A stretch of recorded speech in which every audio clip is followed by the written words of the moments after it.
Como é que a senhora analisa esse bloqueio que está acontecendo em 11 estados brasileiros e no Distrito Federal?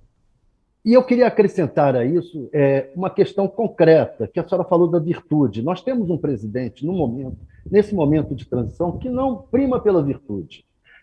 Teria que ter um comando que mandasse desfazer os caminhoneiros. É pouco provável que a má vontade do presidente mandar fazer isso, mandar o exército ir lá e tirar os caminhoneiros. A senhora acha quem pode fazer isso? Mandar os caminhoneiros sair dali. Olha, a justiça pode fazer isso, porque se o presidente não toma essa atitude, a justiça tem meios para poder viabilizar o direito de ir e vir das pessoas, ainda mais porque eles são um setor estratégico. Mas a justiça tem que ser provocada, né? Sim, ela tem que ser provocada, mas existem segmentos que podem fazer. Aliás, deixa eu só trazer a informação. A gente entrevistou agora há pouco o deputado federal, Nereu Crispim, que é da Frente Parlamentar dos Caminhoneiros, e ele já disse que ia acionar a justiça exatamente disso, do desbloqueio das rodovias. A Frente Parlamentar dos Caminhoneiros já iria fazer esse acionamento. Então, só para trazer essa informação. Exatamente. Então, você tem outros agentes que podem fazer essa provocação de ofício, e, no caso dos caminhoneiros, eu entendo isso como uma espécie de Capitólio do alá Bolsonaro. Enquanto no Trump nós tivemos, né, uma invasão do Capitólio, no caso do Bolsonaro, como ele não teve abrigo para suas aventuras autoritárias, ele está manipulando pessoas e segmentos que são estratégicos para a sociedade brasileira, para a economia, enfim, o abastecimento do país, e essa manipulação, ela vai se dissolver, obviamente, que se não houver uma compreensão política dos próprios bolsonaristas, de que eles foram derrotados e que devem reconhecer essa derrota, a justiça pode ser acionada. E, como eu disse, não imagino que o alto oficialato, uma vez sendo provocado, de que ele vai entrar na aventura que não entrou, nem quando Bolsonaro estava no poder e com a expectativa de continuar no poder.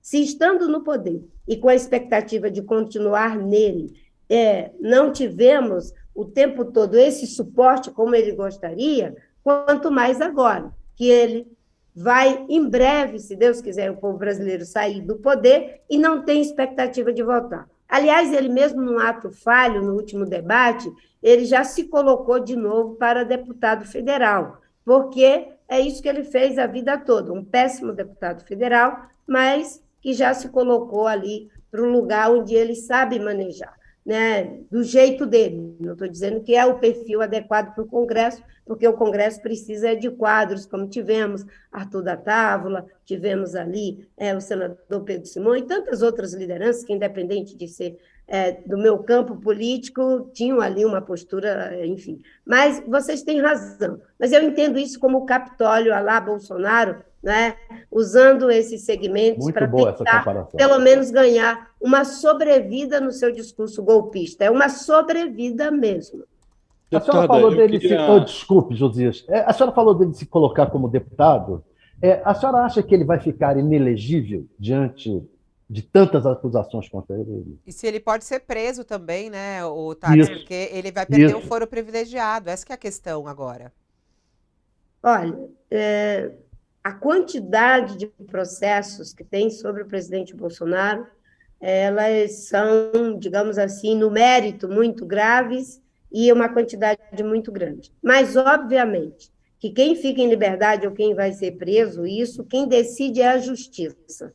Eu não sou daquele tipo de político que toma o lugar da justiça. Você tem, denúncias, essas denúncias devem ser investigadas, salvaguardando o mais amplo direito de defesa, e, a partir daí, a decisão é da justiça. Acho que um aprendizado que nós temos também, de tudo que já passamos em relação a essas questões. E eu sempre dizia, quando você tem uma denúncia, a primeira coisa que você deve fazer é entregar à justiça, esperar o julgamento da justiça, aquilo que vem nos autos. E, a partir daí, não é? Você não vai ser eu, como deputada, ou você, como jornalista, que vai condenar ou absolver ninguém. Quem condena ou absolve, quem pune ou deixa sem punição é a justiça.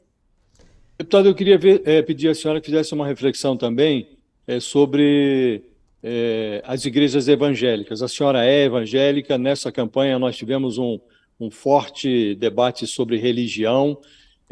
Há lideranças evangélicas que já foram fotografadas ao lado do Sarney, do Fernando Henrique, do Lula, da Dilma, e agora passaram a cortejar o Bolsonaro. Há um quê de negócio nesse relacionamento que foge à pauta religiosa. O que eu queria lhe perguntar é como, acho que o presidente eleito Lula já se posicionou sobre isso, desmontou mentiras a esse respeito. Agora, como devolver a fé ao seu leito natural? Como retirar o Estado dessa relação do evangélico com o celestial? Na verdade, você levanta uma questão aí que eu até pensei agora que você falou, Josias, né, de que essas figuras já estiveram com Fernando Henrique, com Dilma, com Lula. Aí você começou dizendo, você que é evangélica. E eles nunca tiveram comigo, é engraçado, né? Eu era evangélica, mas eles não estavam comigo. E por que não estavam comigo? Porque eles sabiam que eu não ia entrar na pauta reacionária, conservadora, que muitos desses líderes têm. Eles sabiam que essa entrega eu jamais faria. Primeiro, porque nós somos um Estado laico, e também porque isso não tem abrigo nem na Constituição e nem nos ensinamentos de Jesus. Então, essas pessoas sabiam que eu não ia entrar nessa jogada só para tentar ganhar o poder. Porque, aliás, não valeria a pena ganhar o poder se fosse para instituir a expectativa de um Estado laico, que vai ao arrepio da reforma protestante, que é legado do povo evangélico, e que essas lideranças estão fazendo a igreja evangélica se descolar do seu próprio legado, o que é muito ruim. Agora, lidar com isso exige aí sabedoria. Primeiro, não vamos tratar o contingente evangélico de cidadãos e cidadãs que têm uma demanda legítima por participação e reconhecimento político como se fossem bolsonaristas fixos. Não são.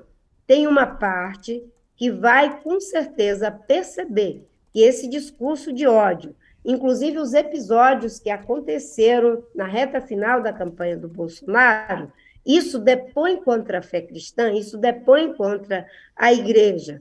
E, obviamente, que do lado do campo progressista, da esquerda, enfim, da intelectualidade brasileira, tem também aí um caminho de diálogo.